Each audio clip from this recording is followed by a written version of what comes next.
Hi, I'm Beth W., the CommonSenseAstrologer, and I have a YouTube channel called Holy Shit Beth, where I interview everyday remarkable people and weave in a little bit of something that really stands out to me in their astrology chart so that we can see how it relates in their life. And I feel like the only real way we know astrology is after we've lived through something or we've heard stories of other people, how they have lived the experience. Okay, so I came here one night to the Labor Temple, and it's called Templeton's, and it's a really cool co-op inside. But I met Jeremy, he runs the joint, and I was telling him what I was doing, and he has an incredible poop story.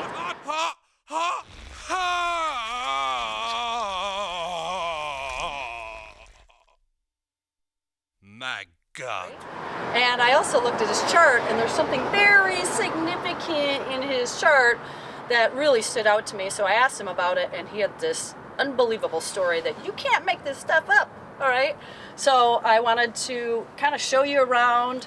We're going to talk to another guy who has been here since the 70s to give us a little background on the building. But let's go inside, take a little tour with Jeremy, and then we're going to sit down and talk to him. So this is Ian. He's been at the Labor Temple for, since 1971? Approximately that era. This building originally was the Labor Temple. This was the office area for the building trades councils, and I was involved in organized labor as an officer, so I spent quite a bit of time here. Next door to us is the Arizona Theater Company now, which was the large meeting room that all the unions used when they were having votes and strikes and things of that nature, and it was also rented out, much like Bruce Springsteen's song, as the union hall for parties and such of union members, because it was very affordable compared to going out and renting another building for an event. So I've been in there for all kinds of things, quinceañeras, wedding receptions, and so forth. Now we've moved into the future, and here we are, and it's now Templeton's Co-op that we're standing in right now. There's several of us in here. I was one of the founding members along with Jeremy. We're the last two from the original bunch. Over here is the vinyl and vintage audio equipment. That's my part of this. I repair and rehab the equipment, and we sell this stuff out of here. The wall has all this art on it, is donated or committed to a 30-day period of local artists. They put their works on display and give them an opportunity, and on Saturday evenings, bands that can't find places to play have an opportunity to come in here and perform to at least a small audience. In fact, over the summer there was quite a few high school bands that can't even play in a club because of their age that played here. So just a really great vibe about this place.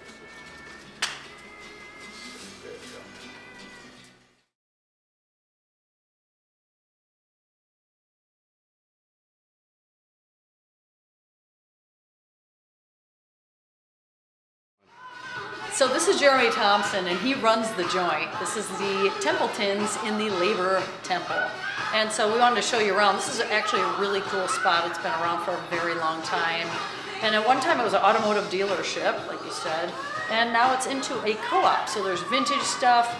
We've got live bands that play here.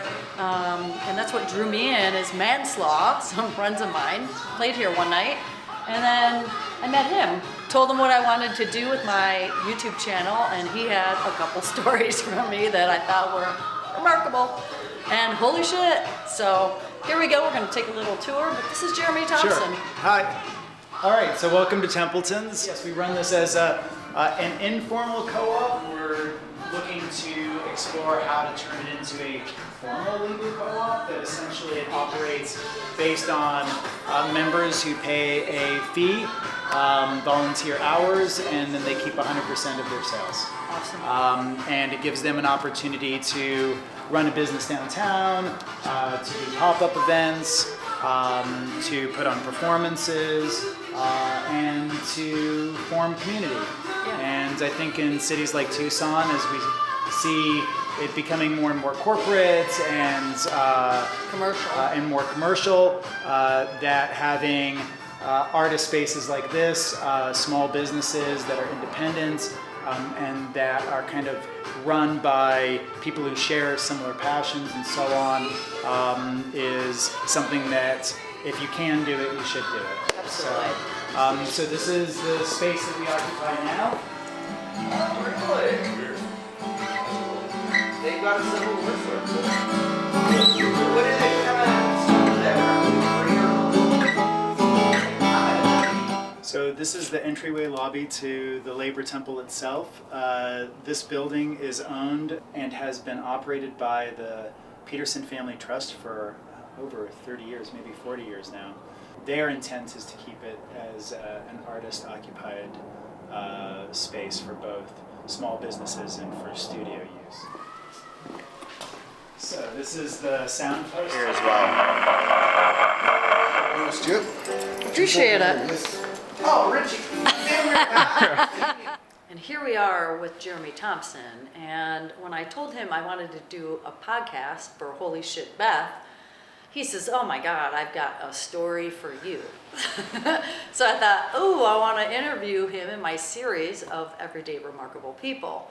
And we will weave in a little bit of astrology to talk about one thing that really stood out. There's several, but one thing that I do want to discuss with him. But in the meantime, I want to hear your poop story. Well, it's not every day that you get to share about your BMs. It is interesting, isn't it, that we feel comfortable talking about just about everything else except for what happens when everything goes out the other end and how it can go horribly wrong. Trying to find information online, a diagnosis, or to work through the medical system to understand what's been happening, it's kind of hit or miss. And so I think part of that probably just has to do with it's such a taboo subject. From an early age, right? There's all this shame attached to your poop. Yeah. Which is a really strange thing. And I don't know where that came from or why. So during COVID, I found myself for the first time in my life having to do more sitting than anything else. I'd always been on my feet, active, either as a teacher or school developer or community organizer or artist. I ran a frame shop and I've done landscaping, and I grew up working on a farm. So finding myself sitting down, had pivoted to doing more online work, to doing copywriting and consulting online for clients, and just spent a lot of time on my butt. Didn't really think about what the consequence of that might be, but now I've learned that sitting's the worst thing you can do. I got up like I normally do every morning to sit on the throne, and found myself in the most pain I think I've ever experienced in my life.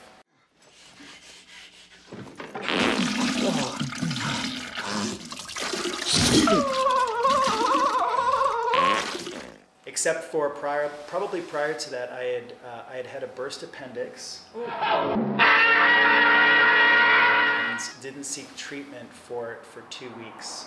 I was completely septic and had no white blood cells left. And they at the time told me that I was likely to end up with a colostomy bag because I had so much damage to my internal organs.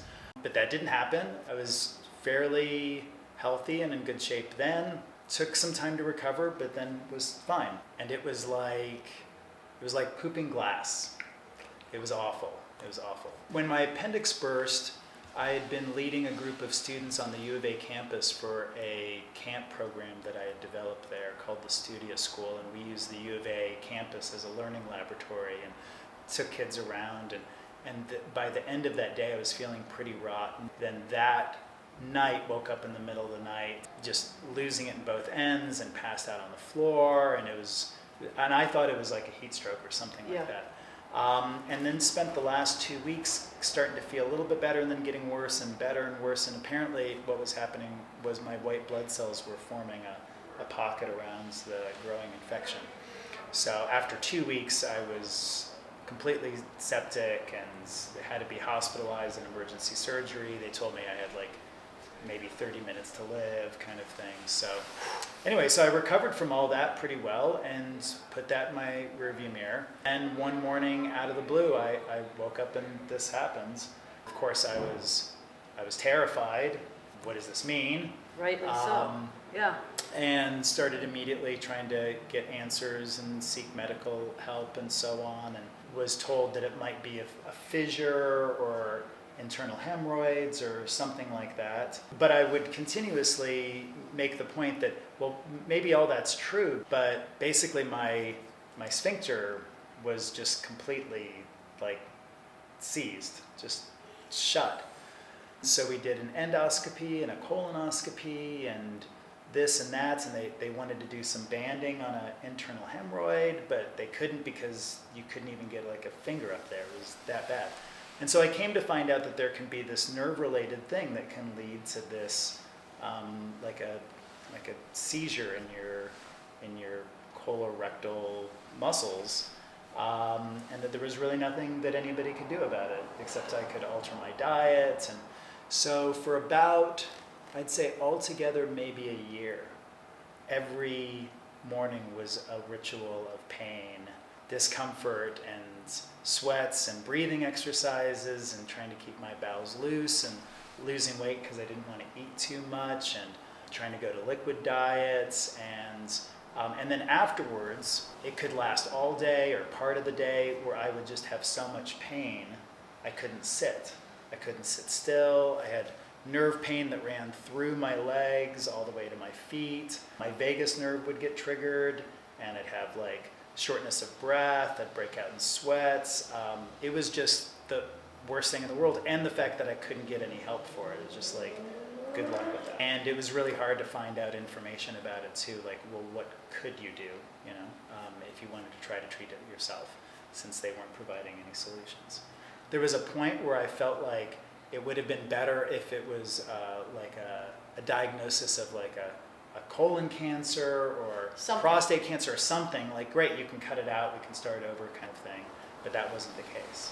I'm now pain-free and doing much better. It was really about practicing like state of minds and mindfulness, breathing and pelvic floor exercises, and just lots of things to kind of re-regulate my nervous system and my bowels to not be in a state of panic.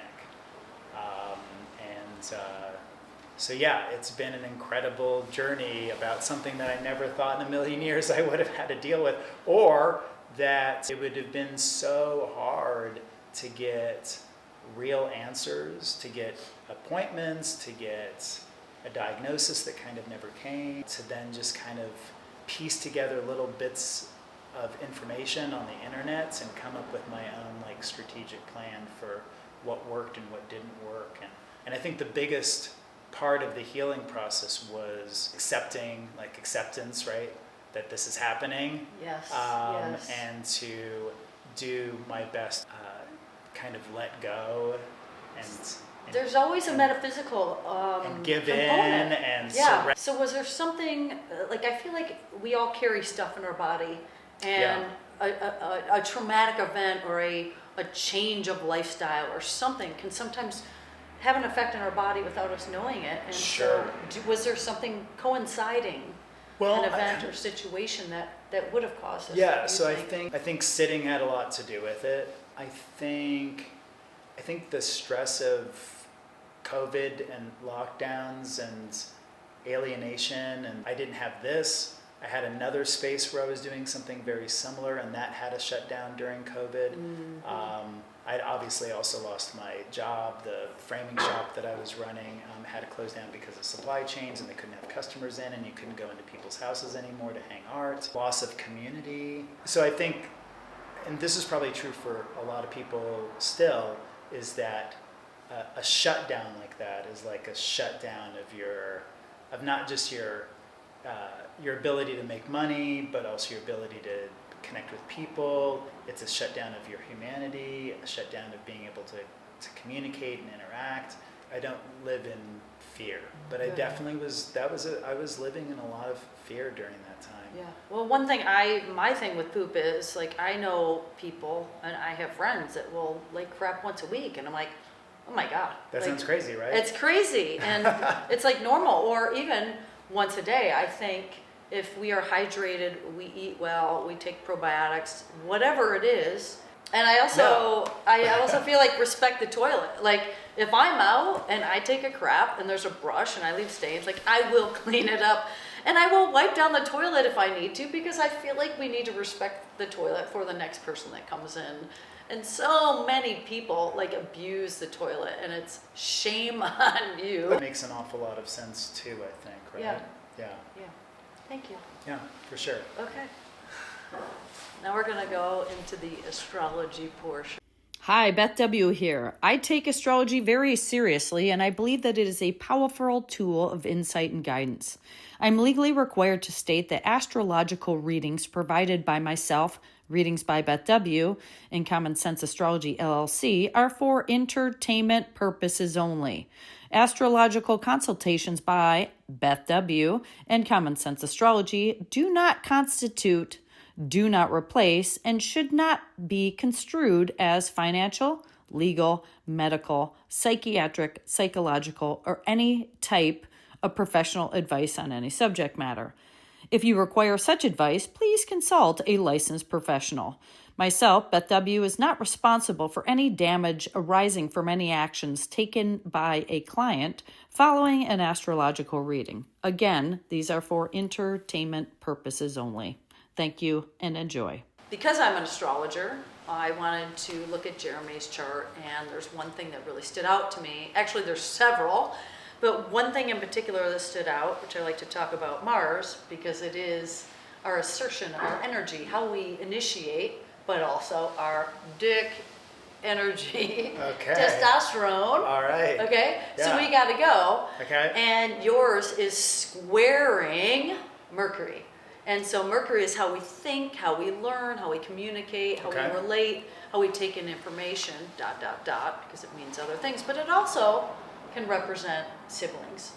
And when I looked at your chart, I was like, oh my gosh, I wonder, I like to look at the psychological aspects of this and say, how is the relationship with your siblings? Do you have siblings? Sure. Tell me about it. And so when I looked at this, and his Mars is out of bounds, a lot of people that have this, professional athletes, it's like this energy that is beyond what a normal person would have. Like I feel like your energy can come through, like giving you sharp mentality, quick wit, but like no one's ever going to win an argument, or you have this upper hand to be able to just hone in and be a winner, if you will, in discussions. But it can also be intimidating because it can be aggressive too.